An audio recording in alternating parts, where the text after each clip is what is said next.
Welcome to the Grandpa Channel, where stories don't fade, they get recorded. I'm Steve Harris. My grandkids call me Rivers. This podcast is where grandpas and grandchildren pull up a chair, turn on a mic, and let her rip. Grandpa stories are chock full of wisdom, life lessons, and frankly, funny as hell. Your stories are the magic elixir to help your grandkids navigate Mr. Toad's wild ride, aka life. Let's Grandpa. Hi there, parents. I've got a quick question for you. What if your kid had a real connection with their grandpa? Not just holiday small talk or voicemail memories, but real presence. We put together a free guide called Steal Our Best Plays. It's 10 legacy level ideas to help the grandpa in your kid's life show up in ways that actually matter.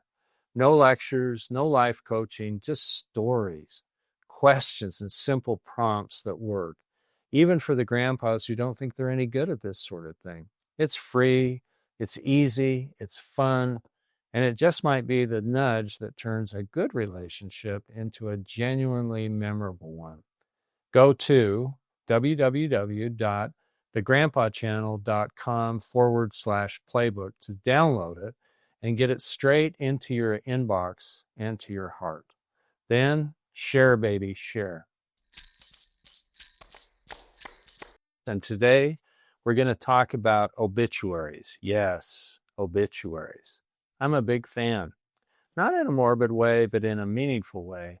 I love the kind of obits that make you cry, laugh, and wish you'd known that person. Our guest is Mary McGreevey, known online as the Obit Lady through her social media handle, Tips from Dead People. She's gone viral for sharing everyday obituaries written with honesty, humor, and heart. You feel like you knew the person. We talk about what makes a life matter, how to preserve the stories that actually count, and why sharing the imperfect stuff in our life might be the greatest gift that you can give to your kids. Whether you're a parent, a grandkid, or someone who just wants to hold on to the good stuff before it's gone, this episode is for you. Now, let's get into it. We have a wonderful guest this morning on our show, Mary McGreevey. And Mary is affectionately known as the Obit Lady. Now, I love a good obituary, and I'll tell you a quick story to kind of introduce the show. My oldest grandson is a funny kid, mostly unintentionally funny. And one day when he was like 7 or 8 years old, I was reading the obits on the couch. And he came up to me, it was on a Sunday before a Sunday dinner, and he said, "Hey, Rivers," that's what I'm known as, Rivers. He said, "Hey, Rivers, what are you reading?" And I said, "Well, Cam, I'm reading obituaries." And he said, "Well, what's an obituary?" And I told him what an obituary was. And he had this very quizzical look on his face. And then he looked at me and he said, "I'll bet you're glad that your picture isn't in the obit section today."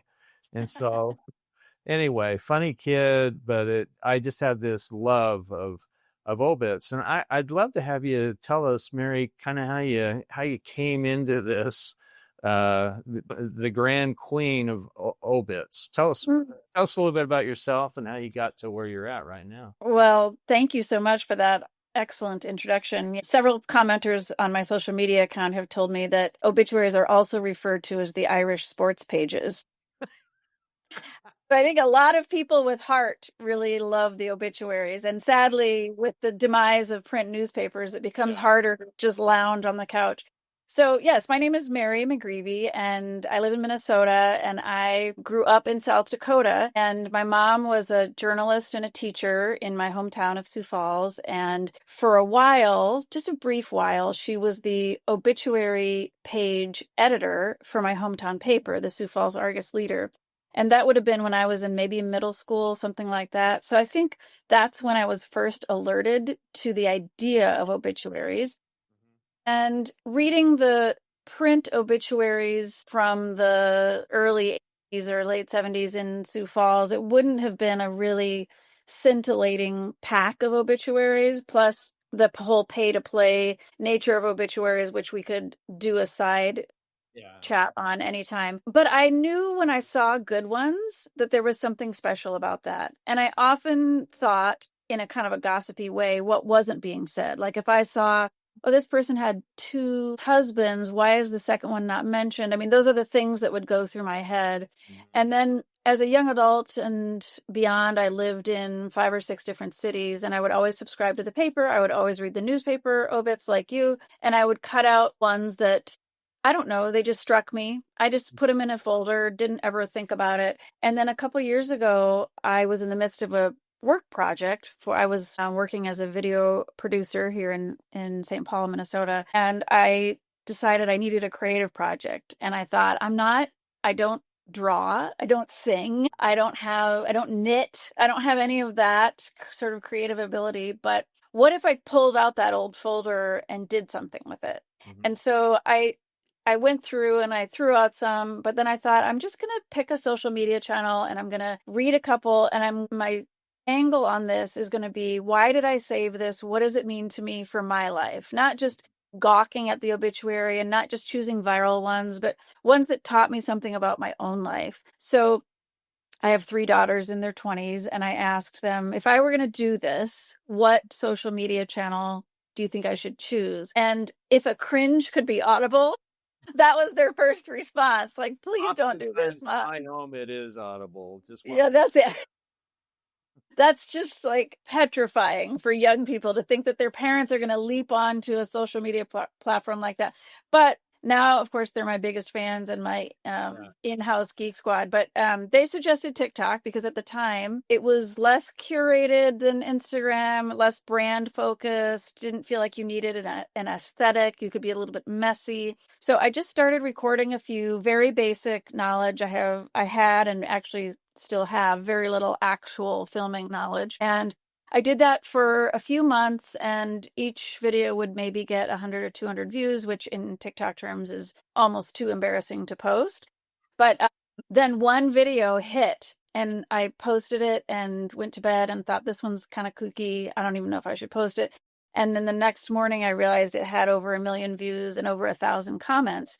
And I think from then on, TikTok put me on like a faster highway, and then so quickly grew the account to 180 or so thousand people. And then when TikTok was going to get banned the first time, I thought, okay, I can't have all my eggs in one basket. I'm going to do Instagram and Substack too. So yeah, so that's been the journey, like improbable. Every day I think this is so crazy. I can't believe this is happening. But after that first couple videos, I got some newspaper interviews and offers to write articles like Reader's Digest and places like that about the top things I've learned from obituaries. And it's been the most fun chapter of my life, almost by far. And it's not even done yet. So anyway, that's a long answer to how did I get interested in obituaries. I love the journey. And I was going to tell you, this is just an amateur me telling you how I determine whether an obit is good or not. And my standard is, if I read that obit and then if I think to myself, I wish I had known that person. To me, that's what really makes a good obit. But I would love to talk to a master work here on obit. What makes a good obit? And maybe give an example or two if you'd like. Yeah, for sure.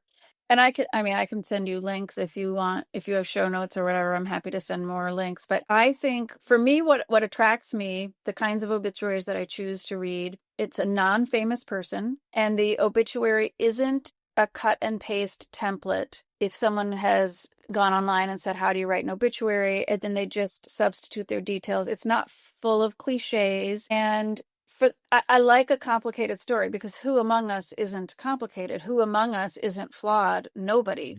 So I like when those details are included in obituary, because Right. the truth is we're all going to be forgotten in 3 generations time. So who really are we trying to impress? So I prefer an obituary that's honest to a fault sometimes.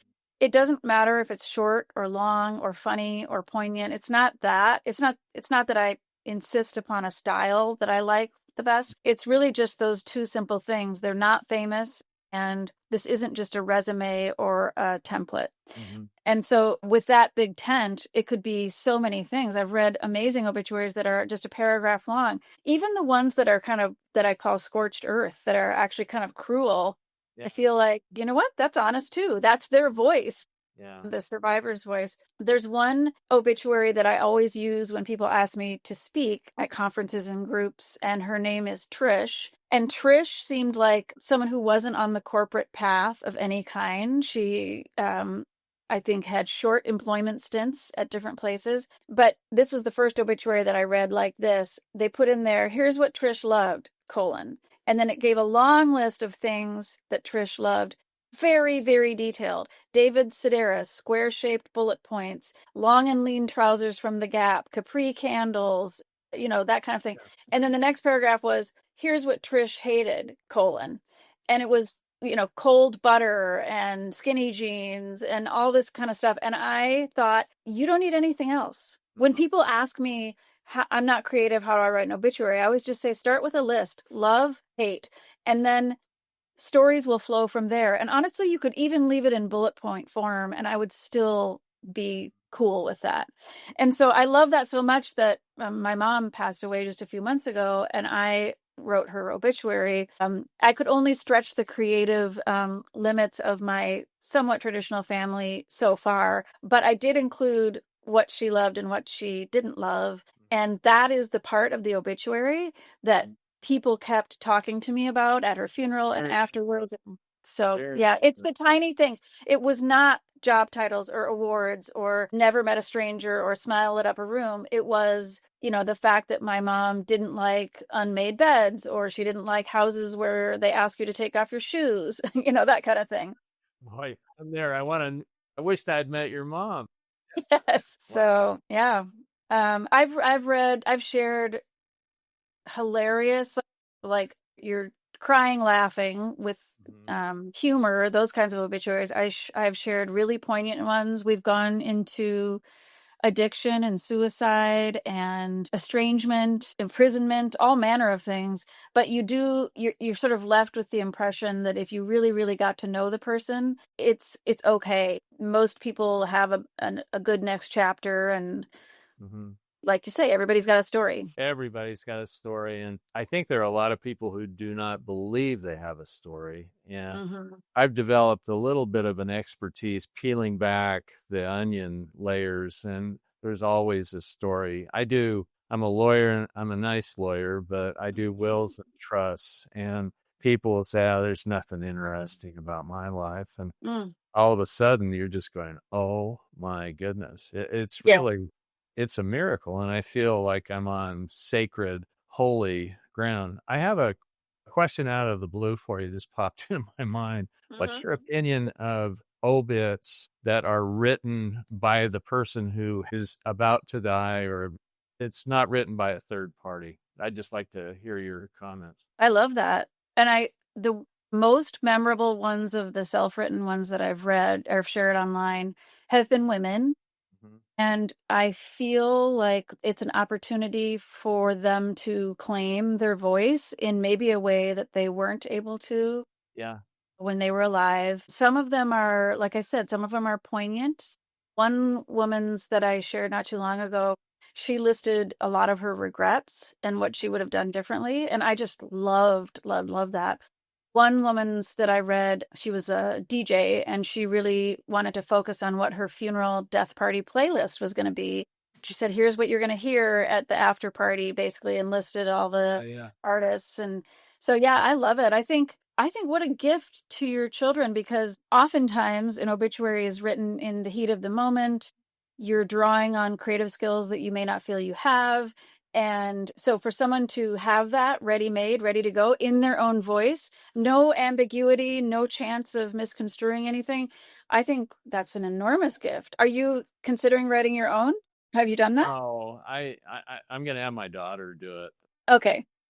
My own personal preference is I like somebody who's skilled first and foremost, but I would love to have write it for me. And I know that there'll be some fun stuff in there. And I've written a handful myself for my mom and dad and grandmothers and, a few other people, and it's a real challenge. And I go at it very seriously. I just want to try to create a picture, a realistic picture, and along the lines of is I want you to feel like you wished you had known that Mm-hmm. person. Now, one thing is, after reading and writing hundreds of obituary, what patterns do you see? What actually matters at the end of life? Do you have strong opinions about that, Mary? Yes. Yes. In fact, one of the mantras of Tips from Dead People, this tip that keeps coming up again and again, is that the little things are the big things, which sounds kind of hokey, but what you gather from reading all these obituaries is things that society told you were important, your house, your car, your resume, your bank account, your looks. If I just take the obituaries that I love as a data set, those are not important at all. They're almost never mentioned. I mean, the jobs, yes, I guess, but what comes across as true richness is the practical jokes, the vacations, the foods they loved, they didn't, the accidents, the things they overcame. Those types of details leave you with the feeling that you wish you could have some of that person's spirit. You wish you had the esteem that they had. It isn't the superficial stuff. And it isn't just that people write obituaries by and large when they're old or for someone who's old, that you have that perspective. It's like, I think we can develop that perspective even now. And I think one thing that I always pull from this is that finding your passion is terrible career advice for young people, because I can see from these obituaries that people who have zigzaggy careers, people who didn't find their passion in the classic sense, can still have an amazingly full and interesting life. One doesn't have anything to do with the other. So it boils down to the relationships, the little things, the foibles, the humor, all that kind of stuff. To me, that's elevated way beyond the stuff that society, in its interest in conformity, tells you are important along the way. And I will say, just personally, I've always been kind of a competitive person academically, and kind of work hard, go for this, get the awards and so forth. And as someone who never really found her work passion, I've always done great at my jobs, but I kind of thought there has to be more. And spending time in these obituaries has kind of healed a part of that competitive brain that has always really bothered me. Because I just genuinely believe a lot of that stuff doesn't matter. Yes, it's great. Love your job, do well at it, provide for your family, all that kind of stuff. But if you make that the be all end all, the way that you judge your life, then I feel like there's something missing. Yeah. And if reading obituaries of damaged people like Trish can heal a competitive brain like mine, I believe it can do the same for everybody. And that's part of what keeps me going. That's a beautiful concept that, not only are maybe we're healing interfamily conflict or issues, but what if we had really great impact for other people? I mean, that's candidly why I want to do what I'm doing with the Grandpa channel. And I'm pretty sure, not trying to put words in your mouth, but that's what you're trying to do with all of this. Mm-hmm. I just is there a theme of what a good life is that you've been after reading all of these, and that's kind of the residue that's stuck around in your brain? How would you summarize succinctly or not so succinctly,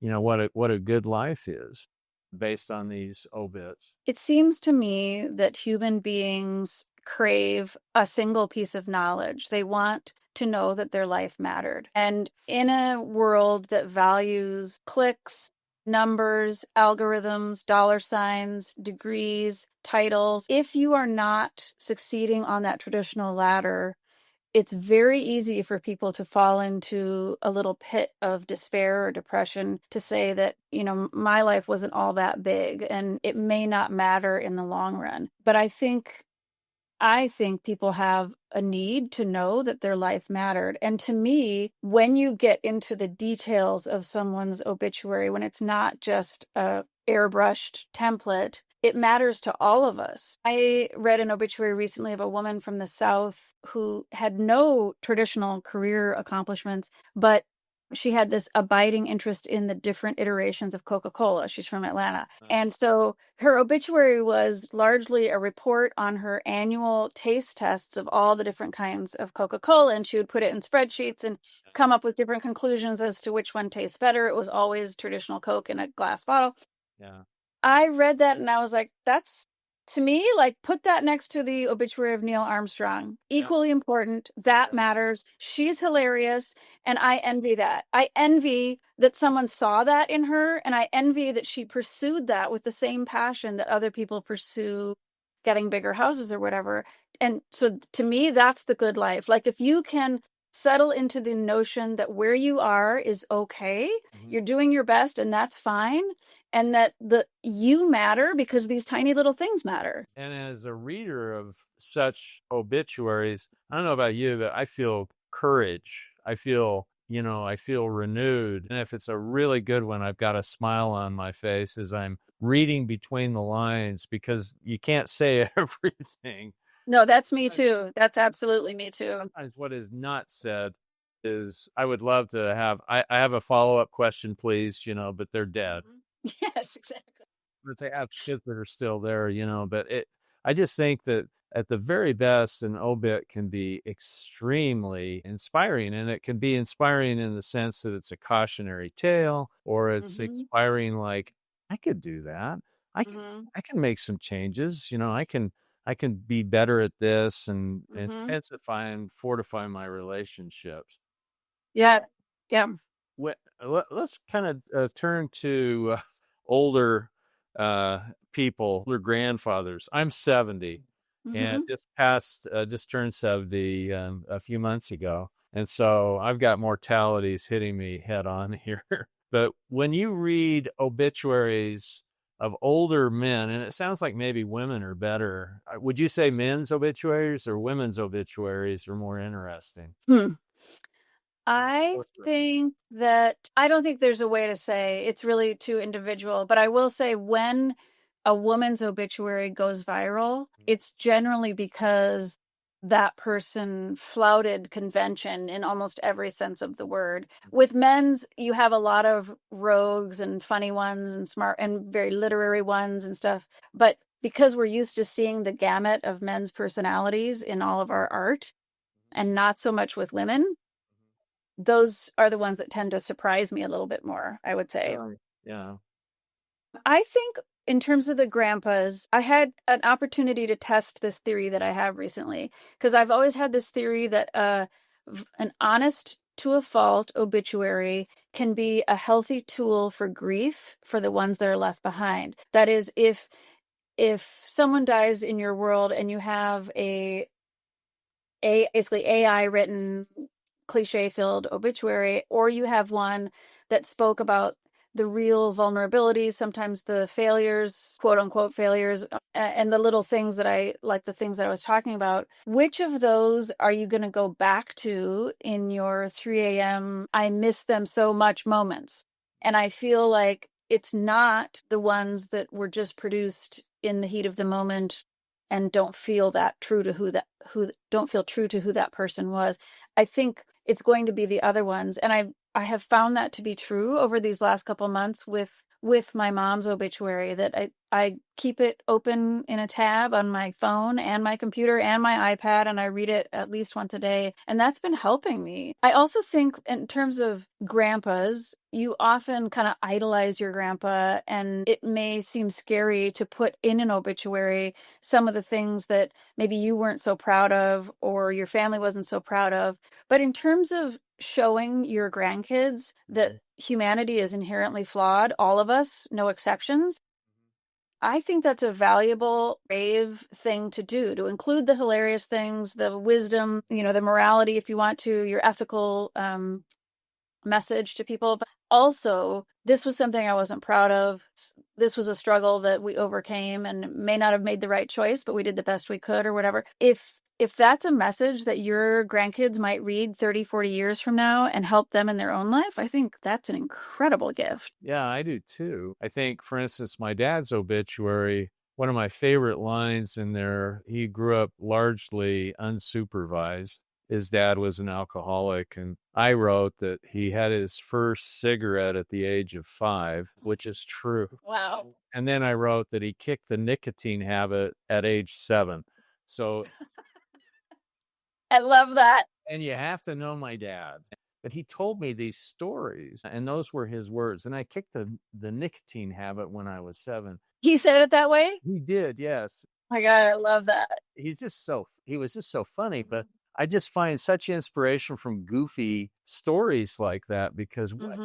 kid, like you've said a couple of times, what all of us are flawed, and Mm-hmm. how do we get through life, sort of thing. And he did, Mm-hmm. notwithstanding a dad that he never felt like he had any sort of a relationship with it. But and some of those things, when I read uh, when I read Obit, Mary, that has kind of not the views from the dark side, but a realistic side of what life was like growing up, I'm absolutely fascinated by that. Me too. It's so countercultural to memorialize mistakes and flaws and family cracks and so forth. And not that you need to go seek that, but it's brave and it's important, I think. And I'm very much drawn to it. Back when my mom was editing the obituary page for our hometown paper, the editor of the whole paper suggested that the Sioux Falls paper start headlining their obituaries like the New York Times. Like, of course, in the New York Times, it would be like Nobel Prize winner dies. So my poor mom was tasked with headlining these Sioux Falls, South Dakota obituaries. Like, farmed many acres was one that she used many times. But at Christmas that year, she had us go around the table and say what the headline for our own obituary was. And I was a kid. I was a kid, so I don't remember mine. But for hers, she said, never got hair right. And it's sad that she would think that of herself. It was a little bit true, not gonna lie, but it was very much her, very self-deprecating. And I used that story actually in the eulogy at her funeral. But it makes me think that for your dad, or no, was it your dad or your grandpa, like kicked nicotine at 7, that would be the kind of headline that I would immediately dive into. Like, this is my new favorite.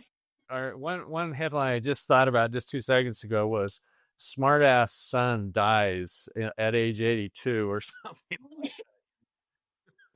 So you sort of capture, some fun stuff, I think. Mm-hmm.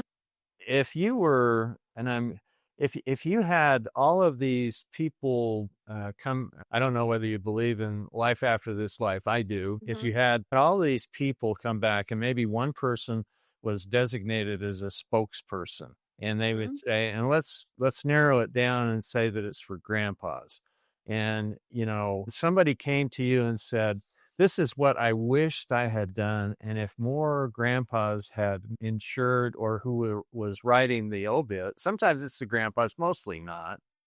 Mm-hmm. But, what is it that I would want my grandkids to learn from my life, succinctly? And maybe, I mean, are there patterns? We've talked a little bit about the patterns Mm-hmm. of a good life, but, a grandpa's good life. You've probably read thousands of grandpas from various viewpoints. Yeah.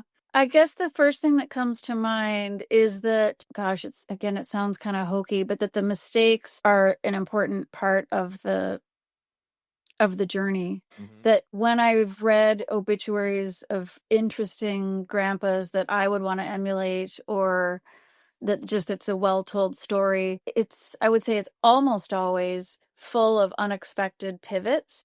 And it's not just like, oh, I had the good fortune to meet my spouse, or I had the good fortune to get into med school or whatever. It's real unexpected things. Like, I thought I was going to do this, but then I got polio, and then here's how the ability to not beat yourself up about getting off the path here and there. I think would be, oh man, if all young people could have a model of that, and of, it's not just resilience, because that's like kind of a trendy thing to talk about, grit and resilience. It's more just like knowing that it's part of the package, that we are all going to get bumped off the path, and that's thoroughly okay. This isn't a grandpa, it's a grandma, but I recently read an obituary from a woman who she wrote her own, and it was basically like, life is absurd. It's silly. Here's a few examples, and she gave some kind of like personal health things that were sort of embarrassing, but also some really silly things from her life. And the thrust of it was like, don't stop laughing. Like, the world is going to tell you to stop laughing. Don't stop laughing. And I love that part of it too. Yeah. But for men and boys, it seems like there's so many expectations to be like, go get them, set your goals, and you can do anything you want. And if they had a message that it may take you a few years longer, and there may be some pit stops that you don't expect, and that's part of the story. No, Enjoy the that'd be a journey. gift. Why are stories, just kind of on a general level, that we find in obits, and when people tell them to us, small and specific ones, why are they so central to how people are remembered? I read obits that just have a list of graduated here, worked Mhm. here for 35 years, kind of. And I quickly scan through most of that stuff because that's not what I'm really interested. But I think that obits have this inherent power. And I think part of it stems from stories. But tell me Mhm. your thoughts on stories as relating to, the obits that you've read over the years. The word story is in danger of being like suffocated by marketing, but it still holds true. Are you familiar with Humans of New York? Yes, I am. Yeah, so I've been a longtime fan of him, Brandon Stanton, Mhm. and he just started by he started just doing photographs of people in New York, and then he started throwing in these provocative questions too, and the questions are what threw him into this stratosphere. He was the biggest thing worldwide on the internet at some point, and people have sent him all around the world now to do humans of fill in the blank. And recently, I don't know if you saw this, but Grand Central Station gave over every single advertising space and the central part of Grand Station to a Humans of New York exhibit. Really? And there were people, so it's like $3 million a day worth of wall space, and there was some things projected on the wall and the ceiling. And every single one of the things was a non-famous person. And it was the stories that he tells on Facebook and Instagram and in writing projected writ large all over Grand Central Station. And I think by the end, there were like 7 million people that had gone through the exhibit. There's something very, very powerful about a story that isn't corporatized, it's so specific and weird that you cannot make it up, Mhm. that is the great unifier. People from all points across the political spectrum follow Humans of New York because those are very, very real stories. I don't even know how he gets such real information out of people. But I have a political point of view, but I don't really share it on social media. And I can see from my 200,000 followers that they're all over the map politically. And for the most part, my comment sections are kind. It's part of the ways that I frame it, the way that I frame the obituary, and that I don't include really inflammatory things. But regardless, the internet can be a brutal place. And I have not found that to be true in my comment sections, even the ones that get millions and millions of views. Every once in a while, someone will say something like, "Who are you to give opinions on other people's lives?" And it's like, well, that's fair, but you don't need to follow me. But I think there are very few places left in our society right now where people with opposing viewpoints can meet and actually have a fruitful conversation about something. And it's because it's a story. And so if we are to develop empathy for people across the world and in our own neighborhood, up, down, horizontal, whatever, how can you do that without personal stories and putting ourselves in each other's shoes? And I'm kind of backing into this realization, but it's like, wow, this is happening on Tips from Dead People. And the obituary, the story, is the vehicle, because people get a pass slightly when they're dead for mistakes and foibles and things like that. And the story can just sit there as is without a lot of judgment. So anyway, I hope that answers that question. But I mean, I'm like a full believer in the power of storytelling. What advice would you have to not dead grandpas about stories and storytelling to their grandkids and even to their kids? My kids don't know everything about me. I'm a pretty open book, but they don't know Mhm. everything about me. And there would be some things that might be kind of surprising. Nothing that the statute of limitations hasn't, made a clear path for. Safe to share. Safe, Yeah. safe harbor there. I'm trying to think of my grandpa as an example. I knew him as kind of a community hero and a well-loved person. And I don't think I ever really knew a side of him that expressed doubt or insecurity or regret over things, because we just didn't have that kind of relationship as much as I loved him. And I just think that would be such a great gift. I think especially for boys who are being socialized online a lot of the time right now, to have these real examples of regrets from a human that they love and respect, I think would be a huge gift. It takes some bravery though. Like, I have little childhood journals and stuff, and I want to ditch those. I don't really want my kids to go through those. Yeah. But it doesn't have to be journals. It could be just the way you tell certain stories. And like, I want you to know that it's like, from my point of view right now, it seems like I've had a very successful career, but I want you to know that there was a time when I had doubts, and I want you to remember that, or something like that. Yeah, I think that's very cool. This is a more personal question. We're coming down a home stretch for you. What have you learned as the Obit Lady that helped you deal with the death of your? A long time. So my mom was on hospice for about 10 days, but she had been sick for a few months before that. And I kept saying to my sister, I don't know why I haven't cried. Like, I feel like I should be crying all the time. Like, I adored my mom. She was so, so, so important to me, and a mentor, friend, everything. And we could tell there was only one way this story was going to end. It wasn't going to get better. And we knew that over the course of last summer. And I started thinking that I wonder if immersing myself in the stories of others, people who've had it worse, people who've told funny stories, people, I mean, like the totality of all of them, I must read, I don't know, 50, 75 obituaries a week. The totality of all of that makes you realize that you're tiny, you're a blip, we're all a blip. We'll be lucky, like I said, if we're remembered in 3 generations, very, very lucky. Most of us won't be. So go for it, essentially. Go for whatever you want, because Blues. Yeah. who's the judge? But I think that immersing myself in all those stories all the time kind of gave me some strength or some resolve, or placed myself in a context of worldwide. Like, everybody's got a story, everybody's got an obituary, everybody's got like tragedy and success in their life, that made it easier. I guess it made us smaller in a way. And I don't know, it just felt like a healthier response. Not to say I've cried plenty since, but I think that thinking about myself as one of many, many, many people who are going through similar things with amazing parents and sudden or prolonged deaths, that it made me feel better knowing that I was in the midst of all these stories. I still think that's true. That's a great answer. What do you hope someone feels when they read a really good obituary, Mary? I feel like it would be like the same feeling that you get after reading a novel or watching Downton Abbey or whatever, your art of choice. I think if you can feel that way about another person's life, then what you've been shown or what you've been given is the amount of detail that got you to feel that way.